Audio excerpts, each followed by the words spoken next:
like digital new media, and we are our own record labels, and fucking we do whatever we need to do to like make shit happen. And like for both of our bands, we're really good friends, and it's like natural. It's like the relationship. People are like, what's a scene? You know what a scene is? A scene is like-minded individuals that play music, that enjoy each other's company. Friends are friendly, keeping it real. And we enjoy each other's company. We hang out together. Fucking, I'm holding JD's hand, dude. Like Aaron needs a fishing pole and some KY, but he's down. But no, that marriage, I don't know if it's legal here. Holding his hand. Hey, I say this, let them have the other fucking problems everybody else is. Hey, enjoy getting half your shit took off your life's work. Hey. Your veins are sticking out. Hey, would you like to interject? I would love to interject. Let me just say that these fucking guys, pardon my friend, these guys have a vision, and they understand what it means to be a successful band. And like, when I met Rich, dude, I mean, I met him one time for 4 hours. He showed me the record, and it was only like scratch guitars and drums. And I went home and wrote the record or whatever. But these guys, he had the whole layout of the stage and like the branding of a fucking symbol and everything, like in his head. And he's the same way. Like, yeah, me and Rich, we have conversations about that. You guys are so unique in that sense, you know, because like everybody who's a good musician wants to play in a band. Like we all want to, we all want to succeed. The follow through, but and the foundation. But of the house. More the foundation and follow through. Life is by design. It's like kung fu, man. Like the follow through is like one thing, but when you have your stance, that's what gives you your fucking punch. And that's what gives you your power, your ging. Yeah. Like you need that, and they have it.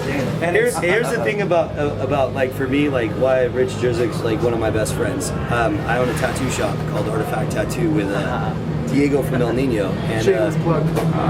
it's actually a shameless plug. But the cool thing about the shameless plug, here's the shameless plug. 20% off. Don't do all the hey, if you watch this or hear it, then yeah, you get 20% off. But no, on the real, we had an employee that like was a friend of ours that we gave a job to, like trying to help. And I'm all about like trying to help people like better their lives, especially with the economy being the way it is. The what? The economy being the way it is. The economy? The economy. Well, the economy. He's sticking way ahead. But basically, fucking, what it came down to is I had an employee that was stealing from me, and Rich was friends with this mutual party. Her name's Nadia. She works for Hollywood Music TV. But Rich, as my friend, was like, dude, like she's like stealing body jewelry and supplies and stuff, and she gave me these plugs, and you guys are my friends, and that right there was like a big deal to me. I'm from the Bay Area. We keep it real. So I was like, fuck, man, for the fact that Rich was just like being my friend, you know what I mean? It's like being friends. Friends are friendly, like I said. But I was like, fuck, dude. I was like, I'm like, this is one person that fucking I would stand with no matter what. And we're good friends, and we have like-minded visions of, we know what we want, and we're gonna build it, and we're gonna do whatever it takes. So what is the next step for you guys? I mean, as far as this vision goes, can you share? World domination. There you go. That's what we're going for too. So I'm glad we have bands like you. What do you mean on world Ultimate Level domination? Music. What are you That's talking actually about? doing this. Because hey, the thing we find Never most heard of of all, a dude, conspiracy. is all these bands. Check it out, Aaron. All these bands. They're out nowadays. I mean, it's flooded. The whole industry is flooded with bands. Yeah, it's and most of these guys do not take it seriously as a business. Your band is a business. You know what Here's I mean? the thing. Business is a longer word than music. So yeah, it is. But I mean, well, business is busyness. If you actually sonically say it out, it's busyness. Yeah. Music is absolutely. So I mean, you have totally different entity, man. You have to look at that too, and I mean, everybody plays a role. It's art. And you gotta treat it like that. You guys got it down, and hopefully you guys can convey that to some of these other bands that are actually trying to come out right now. And speaking of which, we try to actually help other bands like that are just coming out. I think we've been doing that. Come to the top. What kind of advice do you guys have for them? Here's the thing: is if you this guy loves to talk. Rich, you go ahead. What's my advice to bands? It's up on some jeans. Keep it real. Keep it real. Yeah. No, for real. Like that's so Be simple, honest. but Yeah, like real. Be a musician, not a rock star. And then prioritize. There's a list of all the things that come as this whole thing. Right. You know, like if you're a musician and you're working, you're making money, then the rock star shit, that stuff happens. It's the idea of prioritizing that music's first, then business, and different things, and all the other perks of those other things that come with that are secondary. They're not primary. So if your end goal and primary focus is to be a rock star and feel like a really cool douche, then like a sinister whore. yeah, I mean, then if I'm that's here, your I'm here, focus, I'm here, then I'm here. Like, that's great. Then You're definitely going back to school once your parents are really mad at you and fucking. That's a you're gonna perk, give it up. man. I think one of the biggest things that bands actually lose sight of is that everybody's got this idea that when you initially start off and you start doing something, it is not something that's great or something that is great. It's just going to be handed to you. Everybody loses sight of the fact that this is not a thing that you can just jump into and get handed to you by any means. You got to work. I mean, like, we're sitting down here, all of us together, are sitting down here in vans in 115-degree heat, driving from show to show, And it's breaking awesome. down, and we're having And a blast it's doing awesome. it. We're having a blast doing it, but it takes hard work and dedication. I sweat a lot. You can't just think that you can step up to it and go, oh, I'm playing guitar, I've made it. Once you get to the point to where you're getting a fan base and to where you're expected to do things, Right. and people want to. I mean, the more popular your music becomes, the more people want to see you perform. The more people want to have that perception that you gave to them right there for you at all times. Yeah, so you have a product. I mean, you have a product. You Right. want to put it out there. Exactly. And the sense of entitlement is definitely going around as far as bands go. I mean, you guys, I should be selling That that show. changed because of the internet. We and, should be like, making it's all $1,500 a show. You know what I like mean? It's everybody, anybody can be in a band. Yeah. At this point, you can go home and record, and that's great. And I support that. Like, go home and play music, please. Right. Take Go play advantage of music it, too. because it fucking changes your mind when you play music. I'm sure It you guys- changes your whole perspective. Absolutely, But absolutely. to do it professionally is a takes a lot totally more time. different monster. It's a lot more And It does. I mean, there's marketing, there's finances, there's management, there's everything. well, there's And back in the day when I there's was the glamour of tours. Yeah, and I did it for 15 years, and back in the day, I mean, it was like, you didn't have a manager, you didn't have promotion, you did it all. The band did it all, you know what I mean? It's like, what the fuck is a manager? The thing to realize is the music is a given. You have to already have that down and do it. Right. If you have to work so hard on the music and to figure out how to make a song, then you might as well just give up, because you already have to have that as a foundation. That's already got to be there. You gotta have a product. The work after that is figuring out how to get it to people and share it with people and get them to see what you're doing and feel it and help that grow and build. And then they're watering your plant, you know? Absolutely. It's not quite as So, and I appreciate the fact that you guys actually have that down. This is Norman Matthew. Oh, hello. hello there. Hello. My boy Eric already handled that, so I'm not gonna do that. Where are you from?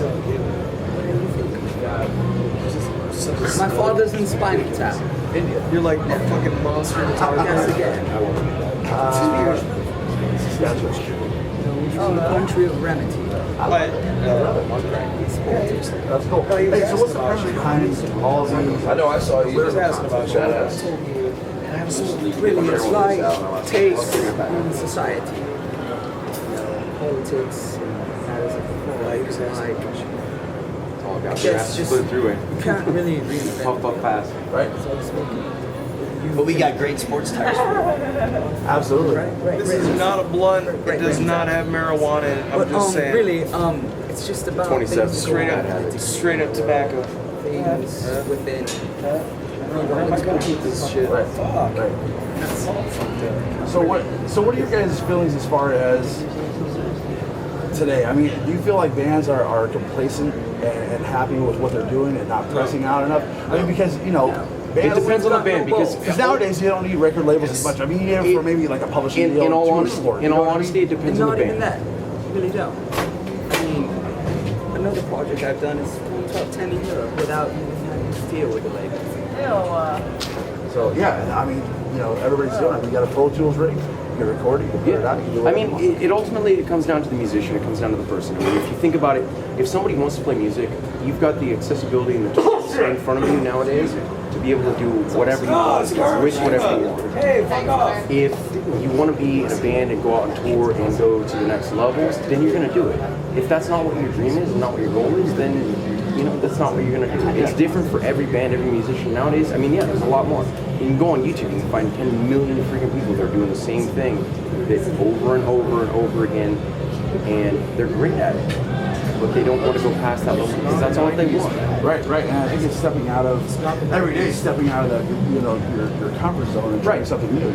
Dude, when you're up there and when you're up there playing, it's a kind of a hard thing because it's like, especially for us being a new band, it's like it's almost like you're naked and because people are so judgmental. It's like, all right, they've never seen us before and we're playing this show and we're just gonna fucking do what we do. But we also know that like everybody out there is wearing a white wig and they have a gavel. So they're like judgment. Yeah. What do they do different from the next band? You know what I mean? What do you think sets you guys apart? And I'm gonna ask you the same thing from other bands. Brown Kryptonite. Brown Kryptonite. And then I want to know about the brown. What the hell? Purpose. Okay. I can explain this really quick. Let him explain anything. Let Norman explain it. well, first of all, musically for a band, it's like I came from the days of Motley Crue and anthemic rock. Oh, really? People get rocked. Everything's much too pretentious these days with things. Everyone's worried about the cute little swoop head, and whatnot. And quite frankly, like, we have some balls and some hooks. Because for the Kryptonite, it's for all Puerto Ricans and Mexicans. So I've got a little bit of brown in me as well as a little bit of red. So you have brown, Kryptonite brown. I stick brown. Brown and the British. We have British brown. I'm related to slaves and royalty. It's interesting. Hey, so I want to hear your chunk of it as far as the brown Kryptonite. Well, let me sum it up like this. We've got a Latin rhythm section. Brown Kryptonite. Yeah. Very nice. Hey, so again, what kind of advice would you guys give anybody trying to come out in the scene right now? Don't stop. Things to avoid. Things to avoid. A Vistaprint, and I'm a producer / manager, and I can make it happen. I would say things to avoid is don't Logan let Mader and anybody Lucas Banker take away from what it is that your vision is going to be. If somebody's trying to morph it or change it from what it is that you initially intended to be, unless it's your team, the guys that you got doing it with you side by side every day, every night on stage, do not let them get involved. Be who you are. Be you and don't give shit. Persevere. Look at how I look right now. I'm standing here wearing my leather vest that I fucking made, my fucking pants that I made, I got eyeliner on, talk all the shit you want, but when I get up on that stage, I'm gonna put on a badass show for you because that's my job. Yes, sir. You have a question in the back. Aaron. Hey, fishing pole. Call on me. What do we do? What does somebody do? Don't think you're owed anything. Ever. I don't fucking care who you played for. I don't care how many people you played in front of. Like, this is, in my opinion, it's one of the hardest industries to fucking make. It's really tough. I always make the joke, like, I'll be a fucking floor manager of Walmart.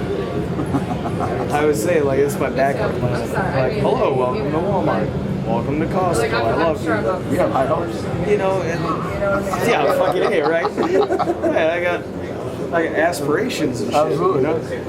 But this road is hard. And the minute you accept that, and you can deal with it, and you're willing to, I don't know, sit in a van with Move out of your truck on the side of Hollywood Boulevard behind a fucking Ralph's. living in a suitcase is not easy. Everybody thinks that like the glamour of the road is like, you're gonna be in hotels and you're gonna be swimming in fucking pools and shit. It's not like Have that. your own man. bus, right? Yeah, it's not like that. Like, you gotta fight for it. We do this because we love it. We play music because that's our passion, and we play it because it means something to us. If you're trying to play music because you want to be a rock star and you want to get fucking strippers and cocaine, then go get pimped. For real, dude. Like, go get pimped. I did Go not to get Vegas, go get some bitches, and pour them out on the road. I just want to say for the record, I love his voice. I know that. I love his voice. I'll back that up. I know Hey, so where are you guys playing next? I own business. Bakersfield, right? We're going to Vegas. Jerry's Pizza. Bakersfield, California. We're playing pizza. Yeah, right? What about Roundtable? You guys don't want to play Roundtable or what? Yeah, let's go. So basically, we're doing this run. It's in Valor and Great America. Bakersfield, Fresno, Sacramento, San Francisco, and then they head back to LA. We stay at Great America. We go Seattle, Great Falls, Montana, Spokane, Salt Lake City, Austin, Dallas. We're the heavy metal chili Great America gets back to LA, and then we go we continue to the Midwest, and we're by ourselves for a week, and then we meet up at Station Park. That's love. doesn't look like And we're with them for like 3 weeks. We come back. We'll be back up like 5 days. We're going back out. Y'all look crazy. On that, another band. Graham is good. grab my wiener too. Basically, the purpose is to. I always say there's strength in numbers. I mean, like, for real about It's not that. just public, it's about like I'm actually. trying to fucking get through it. So everyone is there is involved. Like, So Hollywood's like the place to play. Get through it. Be strong. It's it's 50-50 like everything in life. yeah. There's good and there's bad. There's you gotta figure like Hollywood. I don't know if that's the right This is like a negative thing about Hollywood is like all the people have this misconception that like I'm gonna move to Hollywood Hold it up in the and air for him.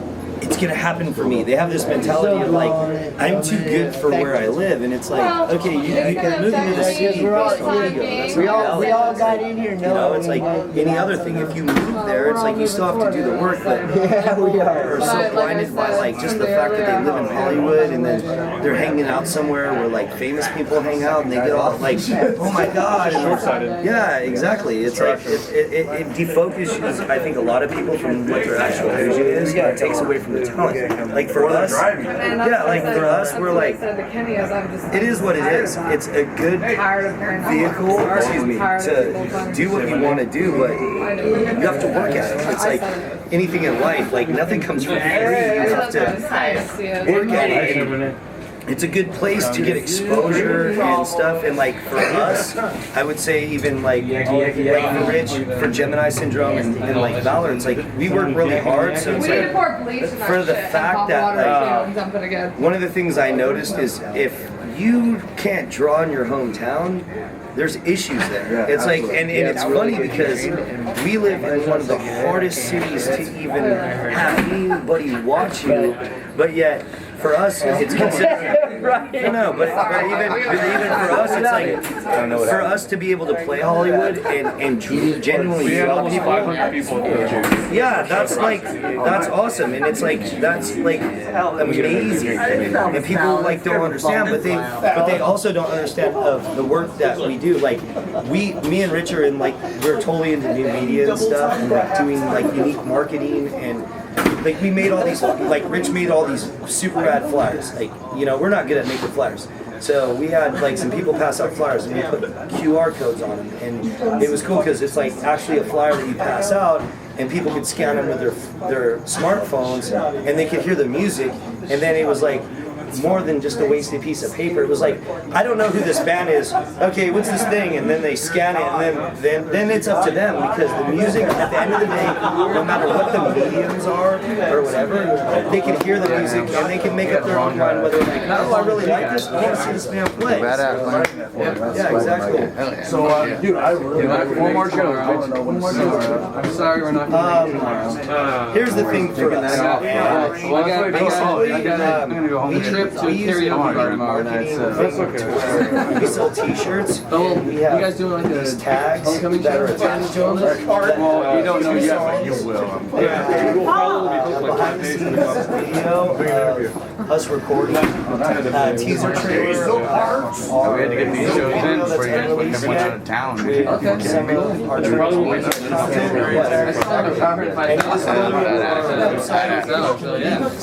So for us, it's like if you buy a shirt, then you get music, then you get service.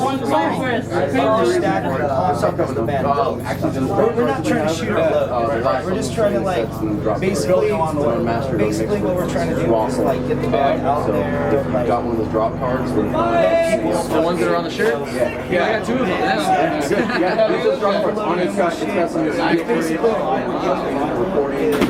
enough to make up their own. They really like them. They really Yeah, like when them. I was talking to Sarah, she's like, hey Rich, you need to buy a shirt. And then you need to buy the other one. Our show the other night is Actually, you know what? Just tell the guys that they should give you a free shirt. he really genuinely liked the band, and for us, he was like,